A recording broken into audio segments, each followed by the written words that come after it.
In order to begin to understand how our financial system works, we need to go back to the early 1900s, 1910 to be exact. Everyone at some point in their lives has heard of the Federal Reserve, but most likely don't understand what it is or how it works. The Federal Reserve, referred to as the Fed, is a central bank that many economists refer to as the biggest robbery ever enacted on the American people. The reason for this is because the Federal Reserve is neither part of the federal government nor does it have any reserves. Yet, this single organization controls the money supply of the most powerful country in the world. The Fed is very diligent in hiding the fact that they are not part of the government. The last thing they want the American people to fully understand is that our government does not control our own money. In order to achieve this, they were very clever and decided to call their institution the Federal Reserve. And by labeling themselves this way, the general public never thought twice about who was in control of the country's money supply. If the Federal Reserve is not part of the government, then who controls this private organization and how did this come to be? The answer to this question is what changed the course of our country forever. In November of 1910, a secret meeting took place of 6 bankers and economic policymakers who represented the financial elite of the Western world. It was hosted at the J.P. Morgan estate on Jekyll Island in Georgia.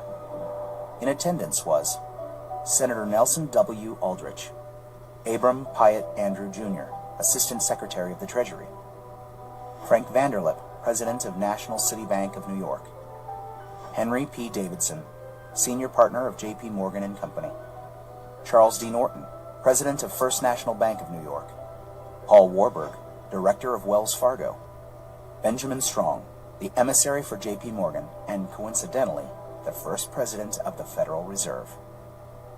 Years later, Frank Vanderlip referred to this meeting as the actual conception of what eventually became the Federal Reserve System. This meeting was so secret at the time that not even the names of those who attended were mentioned to the servants who lived and worked on the island. The men who attended came on a late-night train, claiming to be on their way to a hunting expedition, but instead, these bankers met with Senator Nelson Aldrich to draft what would eventually become the Federal Reserve Act. This private meeting, attended by some of the most powerful men in America, was strategically designed to take control of our country's money supply and to achieve ultimate power in America. Mayer Amschad Rothschild, one of the most powerful European bankers of his time, stated it best when he said, "Permit me to issue and control the money of the nation, and I care not who makes its laws." On December 23, 1913, 2 days before Christmas, when most people in Congress were home with their families, the Federal Reserve Act was signed into law by President Woodrow Wilson. That single act, however small it may seem, transferred the control of our monetary system from our government into the hands of some of the wealthiest men in our country. Putting into law the Federal Reserve Act gave unlimited power to a few wealthy banking institutions in America. The Fed has the power to issue currency, manipulate interest rates, and run secret bailouts. Yet Congress and the President are not allowed full oversight over this powerful organization. The Federal Reserve enjoys a monopoly over the creation of our nation's money and credit, but for 100 years, they have never been completely transparent and accountable about it. And we don't have to look back too far from today to see what it looks like in real life.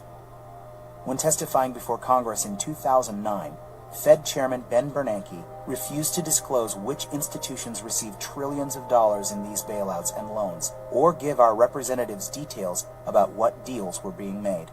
So my question to you is, will you tell the American people to whom you lent $2.2 trillion of their dollars?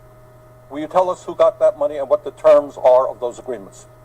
Hundreds and hundreds of banks, any bank or that has access to the U.S. Federal Reserve's discount. Will you tell us who they are? No. In an interview with Treasury Secretary Timothy Geithner, he makes the stunning assertion that conducting a full audit of the Federal Reserve, something never before done in its 100-year history, is a line that we don't want to cross. To be denied full transparency of these transactions after U.S. taxpayers contributed over $16 trillion to these bailouts and loans is unthinkable and unconstitutional. It is our right as American citizens to know where our money is being spent. It's very ironic that if you don't give the IRS full transparency with your finances, you go to jail.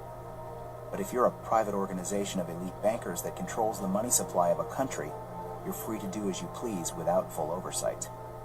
This private organization is arrogant in the fact that the same accounting laws that apply to the rest of America do not apply to them.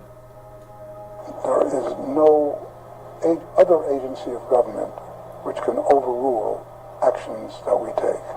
Their control appears to be unlimited, and 2008 is the most recent example of how much power the Fed actually has on our country. Many of us were told in private conversations that if we voted against this bill on Monday, that the sky would fall, the market would drop 2,000 or 3,000 points the first day, another couple thousand the second day, and a few members were even told that there would be martial law in America if we voted no. That's what I call fear-mongering. The elite banking institutions took trillions of dollars worth of risk, and when they lost their bets, they threatened politicians to use taxpayer money to bail them out, or else we would face an Armageddon type of scenario. This historic change of power in America is again why many economists refer to it as the biggest robbery ever enacted on the American people.